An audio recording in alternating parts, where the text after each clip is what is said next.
ನಮಸ್ಕಾರ ಸ್ನೇಹಿತರೆ, ಸಿಂಪಲ್ ಆಗಿ ಒಂದು ಅಡುಗೆಗೆ ಸ್ವಾಗತ. ಇವತ್ತು ಮೆಣಸು ಸಾರು ಮಾಡ್ತಾ ಇದ್ದೀನಿ. ಚಳಿಗೆ ಮತ್ತೆ ಕೆಮ್ಮು, ನೆಗಡಿ ಅಥವಾ ಬಾಯಿ ಕೆಟ್ಟಿದ್ರೆ ತುಂಬ ಒಳ್ಳೆ ರುಚಿ ಇರುವಂಥ ಒಂದು ಸಾರು. ತುಂಬ ಬೇಗ ಕೂಡ ಆಗುತ್ತೆ. ಒಂದು 20 ನಿಮಿಷದಲ್ಲಿ ತಯಾರಾಗುತ್ತೆ. ಹೇಗೆ ಮಾಡೋದು ಅಂತ ನೋಡೋಣ. ಮೊದಲನೇದಾಗಿ ಒಂದು ಕುಕ್ಕರ್ ತಗೊಂಡಿದ್ದೀನಿ. ಅದಕ್ಕೆ ಒಂದು ಸಣ್ಣ ಕಪ್ನಷ್ಟು ತೊಗರಿ ಬೇಳೆನ ಹಾಕ್ಕೋತಾ ಇದ್ದೀನಿ. ತೊಗರಿ ಬೇಳೆನ ಈಗ ನಾನು ತೊಳ್ಕೊತಾ ಇದ್ದೀನಿ. ತೊಳ್ಕೊಂಡಾದ ನಂತರ ಅದಕ್ಕೆ ಸುಮಾರು ಒಂದು 5ರಷ್ಟು ಅಥವಾ 4ರಷ್ಟು ನೀರನ್ನು ಹಾಕ್ಕೋಬೇಕು. ಈಗ ತೊಳ್ಕೊಂಡಿದ್ದಾಗಿದೆ. ಅರ್ಧ ಟೀ ಸ್ಪೂನ್ ಅಷ್ಟು ಅರಿಶಿನ ಹಾಕ್ಕೊಂಡು ನೀರು ಒಂದು 4ರಷ್ಟು ಅಥವಾ 5ರಷ್ಟು ನೀರು ಹಾಕ್ಕೊಂಡು ಮೆತ್ತಿಗೆ ಬೇಯಿಸ್ಕೋಬೇಕು. ತುಂಬ ಮೆತ್ತಿಗೆ ಬೇಯಿಸ್ಕೋಬೇಕು. ಈಗ ಇದು ಬೇಯೋ ಅಷ್ಟೊತ್ತಿಗೆ ಮೆಣಸು ಮತ್ತು ಜೀರಿಗೆನ ಹುರ್ಕೊಂಡು ಬಿಡೋಣ. 2 ಟೀ ಸ್ಪೂನ್ ಅಷ್ಟು ಮೆಣಸನ್ನು ಹಾಕ್ಕೋತಾ ಇದ್ದೀನಿ. ಇದು ಚೆನ್ನಾಗಿ ಪಟಪಟ ಅನ್ನೋ ತನಕ ಹುರ್ಕೋಬೇಕು. ಸಣ್ಣ ಊರಿನಲ್ಲಿ ಹುರ್ಕೋಬೇಕು. ಒಳ್ಳೆ ಘಮ ಬರ್ತಿರುತ್ತೆ. ಈಗ ಆಗಿದೆ ಇದು. ಇದನ್ನು ಒಂದು ಸಣ್ಣ ಕಪ್ಗೆ ಹಾಕ್ಕೋತಾ ಇದ್ದೀನಿ. ಈಗ 1 ಟೀ ಸ್ಪೂನ್ ಅಷ್ಟು ಜೀರಿಗೆ ಹಾಕ್ಕೊಂಡು ಅದು ಕೂಡ ಒಳ್ಳೆ ಘಮ ಬರೋ ತನಕ ಹುರ್ಕೊಂಡು ಚೆನ್ನಾಗಿ ಚಟಪಟ ಅನ್ನಬೇಕು. ಸಣ್ಣ ಊರಿನಲ್ಲಿ ಹುರ್ಕೋತಾ ಇದ್ದೀನಿ. ಈಗ ಇದು ಆಗಿದೆ ಅಂತ ಆದರೆ ಇದನ್ನು ಕೂಡ ಒಂದು ಕಪ್ಗೆ ಹಾಕ್ಕೊಂಡ್ಬಿಟ್ಟು ಕುಟಾಣಿ ಇರುತ್ತಲ್ಲ ಅದರಲ್ಲಿ ಕುಟ್ಕೋಬೇಕು. ಸ್ವಲ್ಪ ತರ್ತರಿಯಾಗಿ. ಮಿಕ್ಸಿನಲ್ಲಿ ಹಾಕೋದು ಬೇಡ, ತುಂಬ ನುಣ್ಣಿಗೆ ಪುಡಿ ಮಾಡೋದು ಕೂಡ ಬೇಡ, ತರ್ತರಿಯಾಗಿ ಮಾಡ್ಕೋಬೇಕು. ಈಗ ಒಂದು ಪಾತ್ರೆ ಇಟ್ಕೊಂಡಿದ್ದೀನಿ ಸಾರು ಮಾಡೋಕ್ಕೆ. ಅದಕ್ಕೆ 1 ಟೇಬಲ್ ಸ್ಪೂನ್ ಅಷ್ಟು ಎಣ್ಣೆ ಅಥವಾ ತುಪ್ಪ ಯಾವುದಾದ್ರೂ ಹಾಕ್ಕೋಬೋದು. ಅರ್ಧ ಟೀ ಸ್ಪೂನ್ ಅಷ್ಟು ಸಾಸಿವೆ ಹಾಕ್ಕೊಂಡಿದ್ದೀನಿ. ಚೆನ್ನಾಗಿ ಚಟಪಟ ಅನ್ನಬೇಕು. ಈಗ ಇದು ಚಟಪಟ ಅಂದ ಮೇಲೆ ಒಂದು 2 ಅಥವಾ 3 ಚೂರು ಕೆಂಪು ಮೆಣಸಿನಕಾಯಿ ಬಾಡಿಸ್ಕೊಂಡು ಬಿಡೋಣ. ಈಗ ಇದಕ್ಕೆ 2 ಸಣ್ಣ ಟೊಮೆಟೊ, ಹುಳಿ ಇಲ್ಲದೆ ಇರೋದನ್ನು ಹಾಕ್ಕೊಂಡಿದ್ದೀನಿ.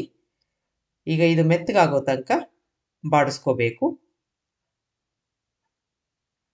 ಇದಕ್ಕೆ ಅರ್ಧ ಟೀ ಸ್ಪೂನ್ ಅಷ್ಟು ಅರಿಶಿನ ಹಾಕ್ಕೋತಾ ಇದ್ದೀನಿ. ಅದನ್ನು ಸೇರಿಸ್ಕೊಂಡು ಒಂದು 2ರಿಂದ 3 ನಿಮಿಷ ಬಾಡಿಸ್ಕೊಳ್ಳೋಣ. ಈಗ ಒಂದು ಸಣ್ಣ ಗೋಲಿ ಗಾತ್ರದ ಹುಣಸೆ ಹಣ್ಣು ತಗೊಂಡು ಅದನ್ನು ನೀರಲ್ಲಿ ನೆನೆ ಹಾಕಿದ್ದು ಅದನ್ನು ಕಿವುಚ್ಕೊಂಡು ಒಂದು ಸಣ್ಣ ಕಪ್ನಷ್ಟು ಹುಣಸೆ ರಸನ ಹಾಕ್ಕೋತಾ ಇದ್ದೀನಿ. ಈಗ ಟೊಮೆಟೊ ಮತ್ತು ಹುಣಸೆ ರಸ ಎರಡು ಚೆನ್ನಾಗಿ ಕುದಿಬೇಕು. ಅದರಲ್ಲಿರೋ ಹಸಿ ವಾಸನೆ ಎಲ್ಲ ಸಂಪೂರ್ಣವಾಗಿ ಹೋಗಬೇಕು. ಮುಚ್ಚಳ ಮುಚ್ಚಿ ಕುದಿಸ್ಕೊಳ್ಳೋಣ. ಸುಮಾರು ಒಂದು 3-4 ನಿಮಿಷ ಕುದ್ದಿದೆ ಸಣ್ಣ ಊರಿನಲ್ಲಿ. ಇದಕ್ಕೆ ನಾವು ಬೇಳೆ ಬೇಯಿಸ್ಕೊಂಡಿದ್ವಲ್ಲ ಅದನ್ನು ಚೆನ್ನಾಗಿ ಮ್ಯಾಶ್ ಮಾಡಿಕೊಂಡು ಸ್ವಲ್ಪ ನೀರನ್ನು ಸಹ ಹಾಕ್ಕೊಂಡು ಮಿಕ್ಸ್ ಮಾಡ್ಕೋತಾ ಇದ್ದೀನಿ. ಈಗ ರುಚಿಗೆ ತಕ್ಕಷ್ಟು ಉಪ್ಪು, ನಂತರ ಕರಿಬೇವಿನ ಸೊಪ್ಪು, ಸ್ವಲ್ಪ ಕೊತ್ತಂಬರಿ ಸೊಪ್ಪು, ಆನಂತರ 2 ಚೂರು ಬೆಲ್ಲ ಹಾಕ್ಕೋತಾ ಇದ್ದೀನಿ. ನಿಮಗೆ ಬೇಡ ತುಂಬ ಖಾರವಾಗಿ ಇರಬೇಕು ಸಾರು ಅಂತಂದರೆ ಬೆಲ್ಲನ ಸ್ಕಿಪ್ ಮಾಡ್ಬೋದು. ಈಗ ಎಲ್ಲವನ್ನು ಚೆನ್ನಾಗಿ ಮಿಕ್ಸ್ ಮಾಡಿಕೊಂಡು ಒಳ್ಳೆ ಕುದಿ ಬರಬೇಕು. ಸುಮಾರು ಒಂದು 3-4 ನಿಮಿಷ ಚೆನ್ನಾಗಿ ಕುದಿಬೇಕು. ಈಗ ಕುದೀತಾ ಇದೆ ಇದು. ಒಂದು 4 ನಿಮಿಷದಿಂದ ಕುದೀತಾ ಇದೆ. ಇದಕ್ಕೆ ನಾವು ಕುಟ್ಕೊಂಡಿದ್ವಲ್ಲ ಮೆಣಸು ಮತ್ತು ಜೀರಿಗೆ, ಅದು 2 ಟೀ ಸ್ಪೂನ್ ಅಷ್ಟು ಹಾಕ್ಕೋತಾ ಇದ್ದೀನಿ. ಇದು ಹಾಕ್ಕೊಂಡ್ಮೇಲೆ ಒಂದೇ ಒಂದು ಕುದಿ, ಜಾಸ್ತಿ ಕುದಿಸೋ ಅವಶ್ಯಕತೆ ಇಲ್ಲ. ಈಗ ನೋಡಿ, ಕೊನೆಗೆ ಒಂದು ಚೂರು ಹಿಂಗನ್ನು ಕೂಡ ಹಾಕ್ಕೊಂಡಿದ್ದೀನಿ. ಎಲ್ಲವನ್ನು ಮಿಕ್ಸ್ ಮಾಡ್ಕೊಂಡು ಬಿಡೋಣ. ಒಂದೇ ಒಂದು ಕುದಿ ಬರೋ ತನಕ ಕಾದಿದ್ದು ತಕ್ಷಣ ಸ್ವಿಚ್ ಆಫ್ ಮಾಡ್ಕೋಬೇಕು. ಹೆಚ್ಚು ಕುದಿಸೋ ಅವಶ್ಯಕತೆ ಇಲ್ಲ. ಮುಚ್ಚಳ ಮುಚ್ಚಿ ಅದ್ರ ಘಮ ಎಲ್ಲ ಹಾಗೆ ಇರುತ್ತೆ. ಸ್ವಿಚ್ ಆಫ್ ಮಾಡ್ಕೋತಾ ಇದ್ದೀನಿ ಈಗ ನೋಡಿ ಕುದಿ ಬಂದಿದೆ. ಇಷ್ಟ ಆದರೆ ಸಾಕು.